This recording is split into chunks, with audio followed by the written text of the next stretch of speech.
Welcome to the TMLT webinar, New Texas Informed Consent Forms. Thank you for taking time to view this webinar. We hope you find the information valuable and beneficial to you in your practice. Beginning January 1st, 2020, physicians in Texas should use the new Informed Consent Forms for patients undergoing certain procedures. The Texas Medical Disclosure Panel revised the disclosure and consent for medical care and surgical procedures, as well as the disclosure and consent for hysterectomy. These new forms are available in Spanish and English and should be used after January 1st, 2020. If you look in the pod that says Download Resources on the left of your screen, you will see a listing of different resources. These forms are there for your download for easy convenience. You can also download these forms on the Texas Medical Disclosure Panel website, and we will provide that link to you as well. Before we begin, we just provide this disclaimer to you that this is not a primary legal source, that this is information that is just a resource and education for you. Today, we will look at general information about the informed consent in Texas. We will look at the new forms in a little bit of detail. We will also look at the form that is specific to hysterectomy, and we will cover some basic risk management considerations when you're dealing with these informed consent forms. So informed consent in the state of Texas is permission given to a healthcare provider by a patient to perform a medical treatment or surgical procedure after the patient has been advised of the hazards and risk of the treatment. To make an informed consent decision, a reasonable person must be provided all of the information, and they must be given time to review this information and take time to make a decision. In Texas, informed consent is governed by statute and is overseen by the Texas Medical Disclosure Panel. The panel is made up of 6 physicians and 3 attorneys who will review all the treatments and procedures and determine which require informed consent and which do not. Those that do require a written consent are put on List A. Those that do not require disclosure of specific risk are put on List B. So this document contains all the required disclosures. It's a sample of what you would see if you were to download this from the website. We have provided the procedures on this list, but you should know that this list changes periodically. And you'll want to make sure that you're using the most current form. A little bit about how these are developed. These risks on the list are formed using the expertise of its physician members, as well as input from professional medical societies and associations, in determining whether there should be a disclosure of risk and hazards in connection with a particular medical treatment or surgical procedure.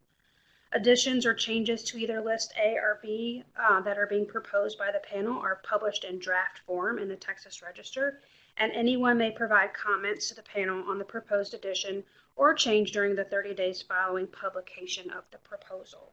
The panel then reviews comments and publishes the final addition or change in the Texas Register with the date that the addition or change is effective.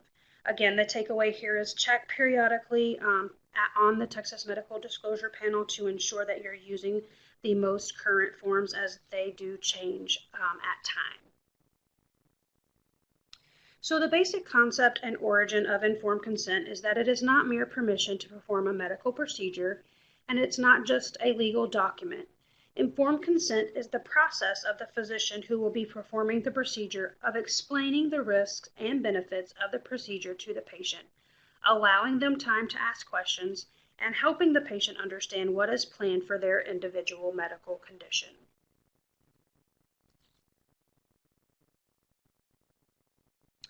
Physician duty. Texas law places the duty to obtain informed consent upon the physician, and this cannot be delegated to another person. Hospitals or ASCs may have a nurse undertake the responsibility for obtaining a consent form, but this does not relieve the physician of the duty to have the discussion and obtain informed consent. So why is informed consent important? Texas physicians who perform procedures requiring informed consent will appreciate this process if they are ever involved in a lawsuit. In Texas, the informed consent statute provides a rebuttable presumption that the provider was not negligent in obtaining informed consent. And a healthcare liability claim by a patient against a provider alleging negligent failure to disclose the risk and hazards of a medical treatment or surgical procedure if the provider disclosed the risk identified by the panel for a List A procedure. Then there is rebuttable presumption that the provider was not negligent, and the jury will be so informed.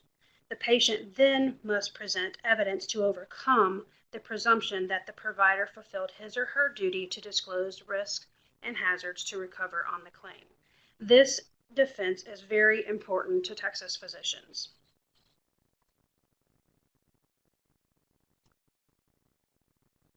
So today we are focusing on 2 new forms that are required, as we mentioned, January 1st, 2020. However, there are other special consent forms that may apply to your practice. To help you out, we have included these forms, again, on the download resource pod on your left, or you can go to the website and select the forms that you need. So let's take a closer look at the disclosure and consent for medical care and surgical procedures. It cannot be used for procedures until January 1st, 2020. However, if you get the form signed in your office in late December for a procedure in January, you should be using this form. Here we'll take a little bit closer look at the new form. The form has been simplified and written for a patient's understanding. You will see that it puts a section, provider name and credentials, a portion to treat my condition, which is, and then a portion that says, I understand that the following care procedures are planned for me. Further on into the form, the patient will sign the form and acknowledge that they understand consent to potential for additional necessary care procedures and or the use of blood. The risk related to the care or procedure, this is the very important part. Risk of this care procedures include, but are not limited to, and this is where the List A risks are put into the form that are outlined on the List A disclosure panel. This is also a good place for you to put any additional risks that you wish for the patient to be aware of that may not be on List A. So again, this is a portion where in signing below, I consent to the care procedure described above. I acknowledge the following. This gives the patient an opportunity to say that they understand.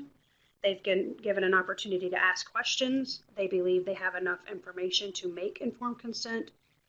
They certify that the form has been fully explained to them. All of the blank spaces are filled in. They have had an opportunity to read the form or have had it read to them, and they understand the information on this form.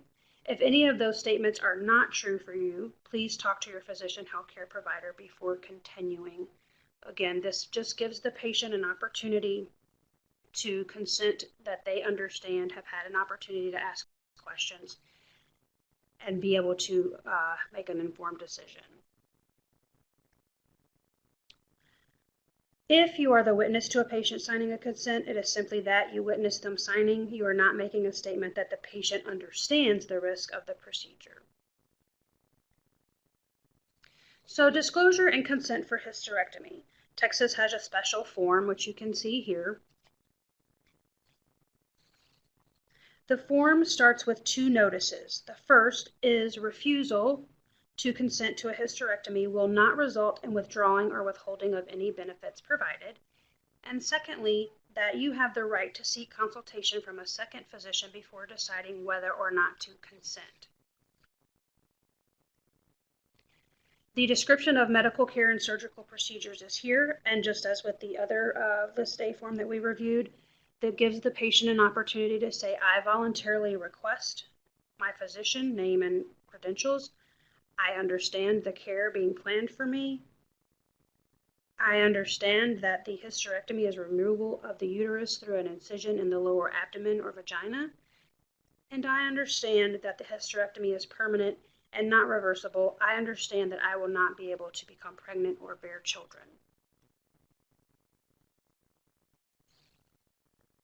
There's also a section on the form that outlines potential for additional necessary care or procedures. And then there is the section that describes risk related to the care or procedure.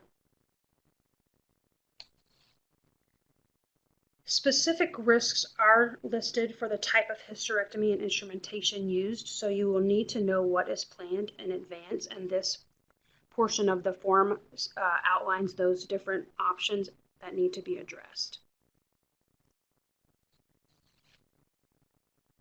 Again, the specific risks are listed for the type of hysterectomy, so if a power morcellator and laparoscopic surgery is utilized, then this portion must also be completed.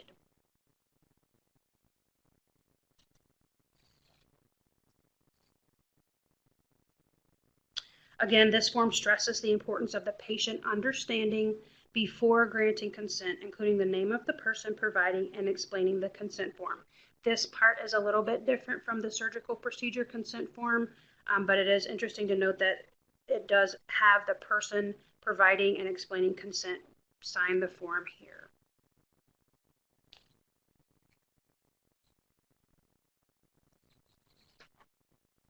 And again, the patient and or authorized representative portion of the form. If you have additional questions regarding the Texas Medical Disclosure Panel, they have a really good resource, an FAQ, which we've provided the link here for you to access. If you download this slide deck from the download resources, you will be able to access this link. This is just a sample of one of the questions that you could find on that FAQ. And in wrapping up, let's just take a look and a brief review of risk management considerations. Any new consent form must focus on the patient understanding the procedure and risk involved. The patient must be notified in advance of the planned procedure by the physician performing the procedure, allowing the patient time to consider the risk and benefit of the proposed procedure. The discussion cannot be delegated to by the physician to an office, hospital, or ambulatory surgical center staff. The informed consent discussions should be documented in the physician's medical record and should contain details of the discussion. Again, periodically review the required disclosures on List A and B to make sure you're using the most current list. And even if the hospital or ambulatory surgery center has a patient sign an informed consent in the facility, it is still recommended to have an informed consent signed in your office and maintain that in the patient's medical record. If you have any questions, please feel free to email those to us or give us a call in our risk management department. You can find additional resources on TMLT's resource hub at hub.tmlt.org. Again, we thank you for joining this webinar. We hope that the information was valuable to you today.